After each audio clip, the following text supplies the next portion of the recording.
Selamat pagi buat siswa-siswi kelas 11 MIA.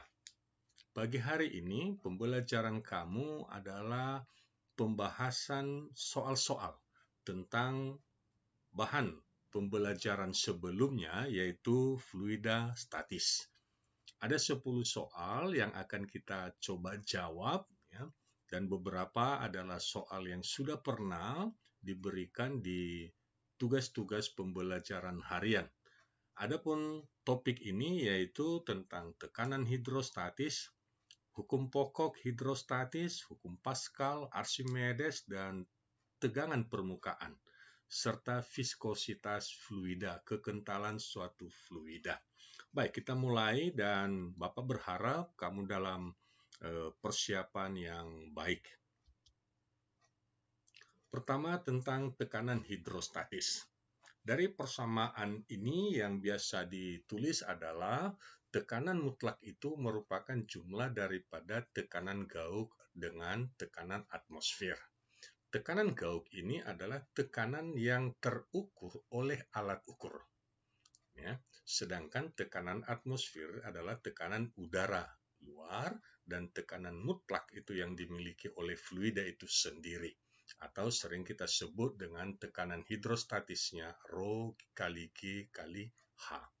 Baik, contoh yang sederhana yaitu nomor 1 bahwa tekanan pengukuran suatu sistem itu 2,5 megapascal.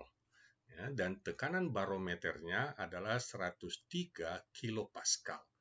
Tentukan tekanan absolutnya. Jadi di sini di data yang diberitahukan, ya coba kita bedakan ya.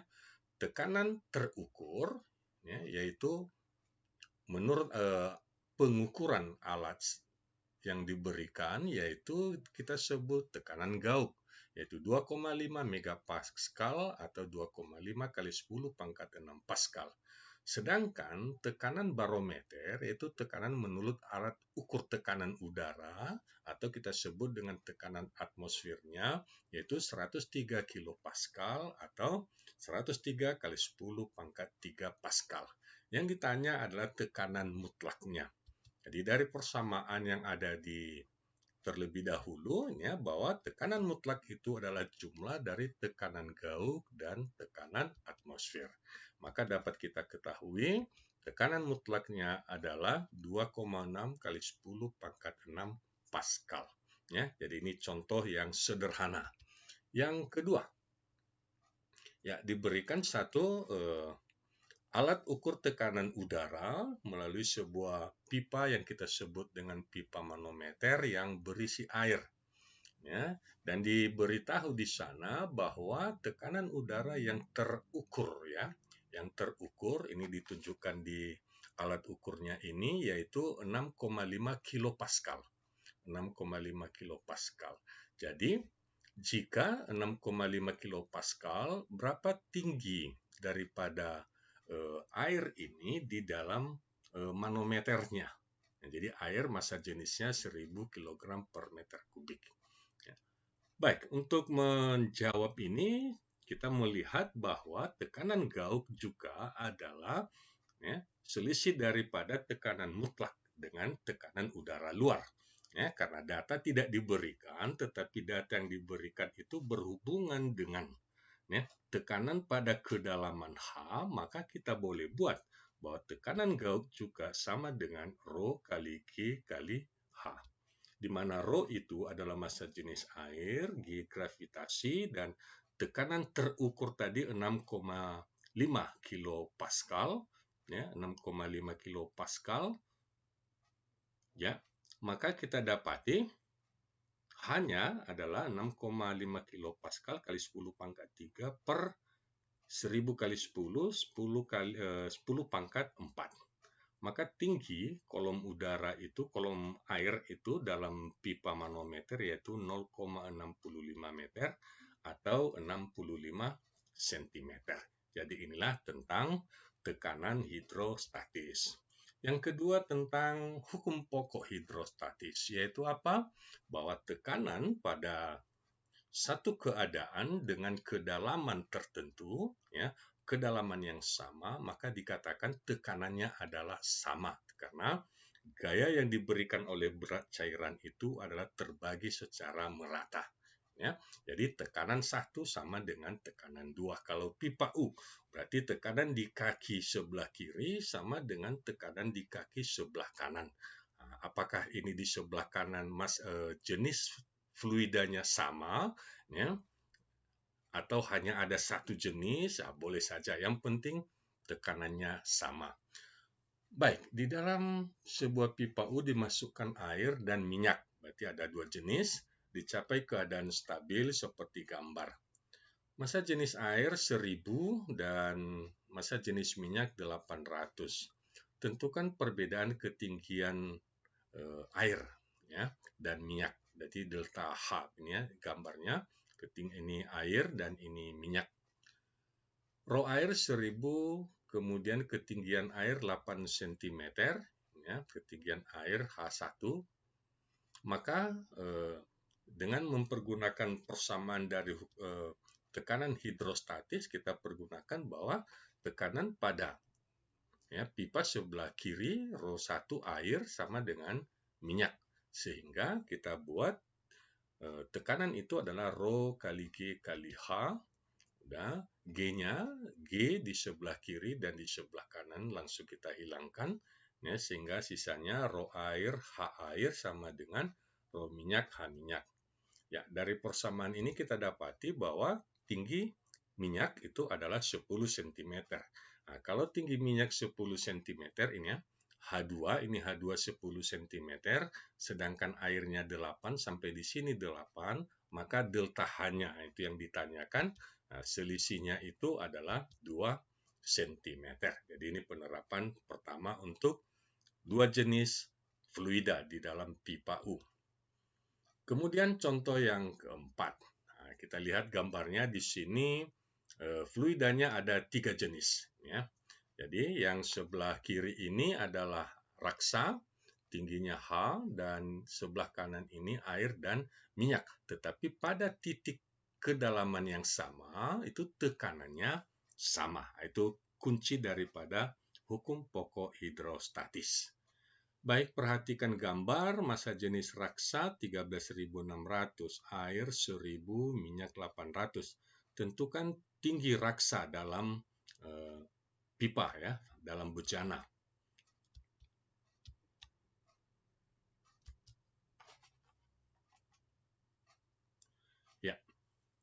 Ya, diketahui data sudah, maka yang diinginkan sekarang yaitu berapa tinggi daripada raksanya. Maka prinsipnya sama, tekanan di sebelah kiri raksa harus sama dengan tekanan minyak dan air. Itu persamaannya. Ya, ini maka kita masukkan ke gravitasi, langsung kita hilangkan ya, Rho G H, ada G-nya, tapi karena sama-sama langsung kita hilangkan. Kemudian kita masukkan data, maka kita peroleh ya 13.600 kali H, dan ini air 1000 kali 20, 20.000, 800 kali 20, 16.000. Ya, maka H raksanya bagi 13.600 diperolehlah bahwa tinggi air raksa itu dalam keadaan seimbang yaitu 2,65 cm. Yang selanjutnya tentang hukum Pascal, ini juga tentang tekanan. Artinya ada dua buah piston, ya, di mana yang satu diberikan gaya dan yang satunya menerima gaya. Dan prinsip dari Pascal di sini bahwa tekanan yang diberikan pada salah satu piston atau penampang itu adalah terbagi merata ke penampang yang lainnya, sehingga menghasilkan tekanan yang sama. Ya, jadi tekanan pada penampang, katakan ini luas penampangnya 1, ya, maka sama dengan tekanan pada luas penampang 2. Itu prinsipnya, di mana tekanan itu adalah gaya per satuan luasnya, F per A. Baik, soal yang diberikan adalah balok massanya 1.600 kg diletakkan di atas piston berpenampang 4.000 cm2, berarti ini yang luas ya, yang besar. Kemudian tentukan gaya yang diberikan pada penampang kecil. Ini penampang kecil berarti luas penampangnya 50 cm kuadrat agar balok dapat didorong ke atas. Baik, kita lanjutkan. Dengan massa 1600, maka berat ya dengan W sama dengan M kali G, maka gravitasinya 10, 16.000 lah besar daripada berat daripada baloknya. Dan kita menerapkan hukum Pascal, F per ya gaya yang diberikan dengan penampang kecil yang sebelah kiri sama dengan berat beban atau balok dibanding dengan luas penampang besarnya. Ya. Nah, dengan catatan tadi prinsipnya tekanannya sama. Ya, kita masukkan angkanya 16.000 per 4.000, maka F sama dengan, ya kalau ini kita bagikan, ini menjadi 4, maka F sama dengan 4 kali 50, yaitu 200 Newton. Jadi ini satu soal yang cukup mudah karena di SMP juga sudah sangat mudah sekali mempelajarinya. Selanjutnya tentang Archimedes. Ya, Archimedes kalau kita ingat itu tentang adanya gaya yang bekerja pada suatu benda yang berada dalam fluida, sehingga seolah-olah berat benda tersebut lebih kecil atau lebih ringan daripada berat ketika berada di udara. Jadi ini yang disebut oleh Archimedes sebagai gaya ke atas, yaitu massa jenis fluida dikali gravitasi dikali volume benda yang tercelup dalam fluida.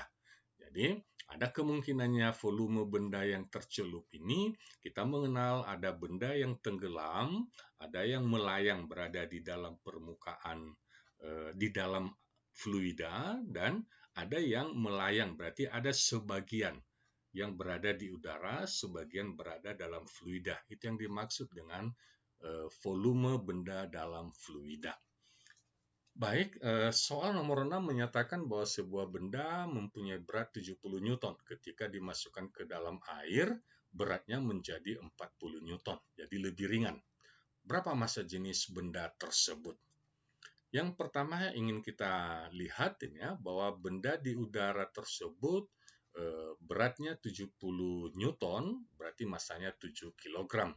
Ya. Kemudian ketika dalam air 40 Newton WA, kita berikan WA atau WF juga boleh. Massa jenis air itu 1000, gravitasinya udah. Kemudian kita coba tentukan terlebih dahulu berapa besar gaya ke atas yang bekerja. Kalau di udara beratnya 70, ya di dalam fluida 40, berarti ada yang mendorong ke atas. Itu yang kita sebut dengan gaya ke atas. Beratnya yaitu 30 Newton. Sekarang, ketika ada gaya ke atas, berapa volume benda yang masuk ke dalam air? Nah, dengan mempergunakan persamaan yang sama ini, kita dapat menentukan ya, bahwa FA sama dengan rho fluida kali G kali volume benda dalam fluida. Nah, volume benda dalam fluida, maka kita dapati FA per rho kali G. Jadi, volume benda dalam fluida yang tercelup dalam fluida yaitu 3 kali 10 pangkat min 3 meter kubik. Jadi kita sudah dapati ya, melalui gaya ke atas tadinya kita dapati volumenya. Sekarang massa jenis. Ya. Nah, tadinya massanya sudah ada, volumenya sudah ada, maka kita pergunakan persamaan massa jenis yaitu massa per volume. Maka kita dapati massa jenis benda tersebut adalah massa 7 kg, volume tadi dalam fluida 3 kali 10 pangkat min 3, sehingga kita dapati bahwa massa jenis benda tersebut yaitu 2,3 kali 10 pangkat 3 kg per meter kubik atau 2.300 kg per meter kubik. Ini contoh soal yang pertama. Yang kedua tentang Archimedes. Ya, ini adalah contoh soal sebelumnya pernah diberikan sebagai tugas latihan. Sebuah balok dengan tinggi 30 cm memiliki massa jenis 750 kg per meter kubik. Ini balok. Mengapung di atas air zat cair yang massa jenisnya ya, bukan air, zat cair. Massa jenisnya 1.200 kg per meter kubik. Baik, tentukan tinggi balok yang muncul ke permukaan. Jadi, balok yang massa jenis 750 dimasukkan ke dalam fluida massa jenisnya 1.200, maka otomatis dari sini kita lihat pasti baloknya ada yang mengapung. Ya, karena massa jenisnya jauh lebih kecil daripada massa jenis fluida. Baik, seperti gambar yang ada ini. Yang ditanyakan balok yang muncul ini, HU, berapa tinggi yang muncul di permukaan zat cair. Baik, tinggi daripada balok secara keseluruhan yaitu 30 cm, massa jenis sudah, maka kita coba menjawabnya. Yang pertama, gaya ke atas yang bekerja untuk mendorong balok itu sama dengan gaya berat balok ya ketika dalam keadaan seimbang. Ya, maka kita dapati gaya ke atas adalah rho GV, ya, rho GV, sedangkan berat balok adalah rho GV juga, jadi sama-sama G-nya kita hilangkan. Jadi sisa rho fluida kali volume benda dalam fluida dan sama dengan rho benda kali volume total daripada benda tersebut. Baik, ketika kita masukkan angkanya, maka kita dapati ya, rho benda 750 kali VB, kemudian bagi 1.200 massa jenis fluida.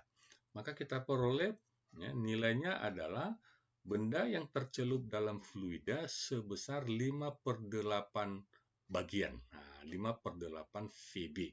Berarti yang ini, yang di bawah ini 5/8, berarti sisanya 3/8. Seperti itu volumenya. Tapi yang ditanya adalah tinggi. Baik, kita sudah dapati bagaimana menghitung tinggi baloknya.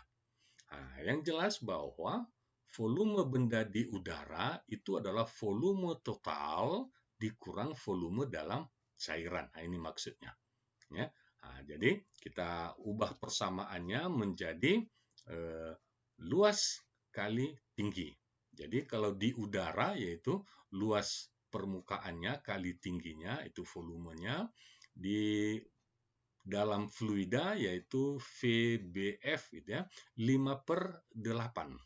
Nah, 5/8 luas kali HB. Karena apa? Ya tingginya, ya tinggi dalam ini tinggi yang masuk di dalam fluida. Nah, kemudian kalau ini kita buat persamaannya, kita sederhanakan, ya sama-sama AHB, ini AHB, berarti ini sama dengan 8/8, sehingga 8 kurang 5 menjadi 3/8 A kali HB. Kemudian A-nya bisa kita hilangkan, sehingga ketinggian di udara adalah 3/8 tinggi bendanya. Ya. Nah, tinggi benda tadi sudah diketahui yaitu 30 cm.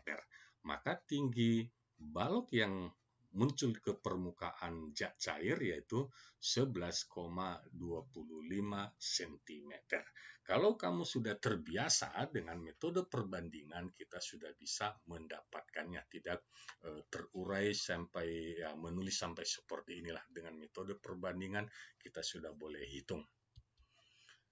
Selanjutnya tentang tegangan permukaan. Tegangan permukaan ini ya pernah kamu pelajari sebelumnya, misalnya pisau silet itu bisa diam di atas permukaan air, lalat, nyamuk ya, nyamuk bisa berdiri di atas permukaan air. Mengapa? Karena itu air tersebut permukaannya memiliki tegangan. Sama seperti balon ya, ketika dihembus maka balon tersebut akan memiliki tegangan permukaan. Baik, berapa besarnya tegangan permukaan atau berapa tingginya atau dalamnya itu fluida naik di dalam suatu pipa yang disebut dengan pipa kapiler. Pipa kapiler ini pipa yang sangat halus ya, sehingga fluida bisa naik atau turun. Contohnya ya serat atau akar daripada tanaman atau ya urat-urat nadi kita, urat-urat kita yang dialiri oleh darah ya. Nah, itu merupakan satu pipa merupakan pipa kapiler. Baik, soalnya adalah jari-jari pembuluh sileum pada tanaman. Ya, 1 kali 10 pangkat min 5 meter. Jika tegangan permukaan air 72,8 kali 10 pangkat min 3 Newton per meter. Sudut kontak itu 0 derajat dan gravitasi 10, maka tentukan kenaikan air pada pembuluh akibat adanya kapilaritas. Ya, naiknya permukaan air dalam pipa. Baik, data sudah diberikan, ya, gamanya ini tegangan permukaannya 72,8 kali 10 pangkat min 3 Newton per meter. Baik, kita tinggal memasukkan persamaan untuk menentukan tinggi air di dalam pipa kapiler, yaitu 2 kali H sama dengan 2 kali gamma cos theta per rho kali GR. Ini sama persamaannya dengan ini. Jadi 2 kali 72,8 kali 10 pangkat min 3 cos 0. Ya, sudah diberitahu sudut kontak 0. Per 1000 kali 10 kali 1 kali 10 pangkat min 5. Hasilnya adalah 1,456 meter. Jadi air yang masuk di dalam sileum tersebut naik setinggi 1,456 meter. Selanjutnya viskositas fluida. Ya, gaya gesekan ketika di dalam fluida kental, ya, viskositas viskos yaitu kental, dimasukkan sebuah katakan benda atau kelereng, maka kelereng itu akan turun dan lama-kelamaan dia akan turun dengan kecepatan konstan. Ya, mengapa? Karena ada gaya yang bekerja pada kelereng tersebut, ya, secara tetap, yaitu ada gaya gesekannya. Sebuah kelereng dengan jari-jari 0,5 cm jatuh ke dalam bak berisi oli, ya, yang memiliki koefisien viskositas 110 kali 10 pangkat min 3 Newton detik per meter kuadrat. Tentukan besar gaya gesekan yang dialami kelereng jika bergerak dengan kelajuan 5 meter per detik. Ya, jadi V-nya 5 meter per detik. Jari-jari ada dalam meter, kita konversikan kecepatan 5.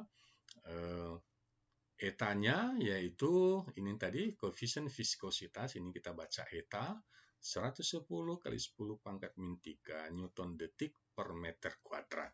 Jadi dengan menerapkan persamaan gaya Stokes, ya, maka kita dapati Ft adalah 6 V eta kali R kali V, ya, yaitu 6 kali V 3,14,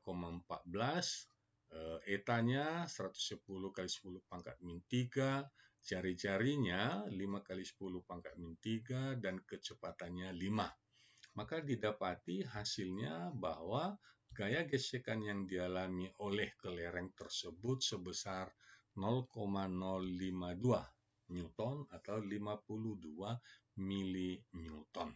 Ini tentang viskositas. Yang terakhir tentang viskositas, ya.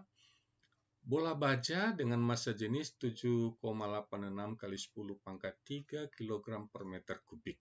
Jari-jari 1 mm jatuh dalam gliserin. Koefisien viskositas daripada gliserin 1,41 Pascal detik dan massa jenisnya 5220. Yang ditanyakan, tentukan kecepatan terminal bola baja dalam gliserin. Baik, gaya gesekan dalam fluida, ya, bola, ya, ini bola baja dengan persamaan bola baja, yaitu kecepatannya 2/9 R kuadrat G per eta dikali selisih daripada massa jenis benda dan fluidanya. Ya, kita masukkan angkanya, maka kita dapatin bahwa kecepatan fluida yaitu 416 kali 10 pangkat min 5 atau 4,16 kali 10 pangkat min 3, yaitu milimeter per detik. Jadi 4,16 milimeter per detik. Jadi ketika bola baja yang masuk dalam gliserin, maka kecepatannya akan menjadi konstan dengan kecepatan 4,16 milimeter per detik. Baik, demikianlah pembahasan soal 10 soal pembahasan untuk tahap pertama, yaitu fluida statik, ya, dan hari berikutnya nanti yang akan kita bahas yaitu 10 soal tentang fluida dinamis. Terima kasih atas perhatian kamu semua. Ya, sampai jumpa pada pembahasan soal berikutnya. Salam sehat untuk semua.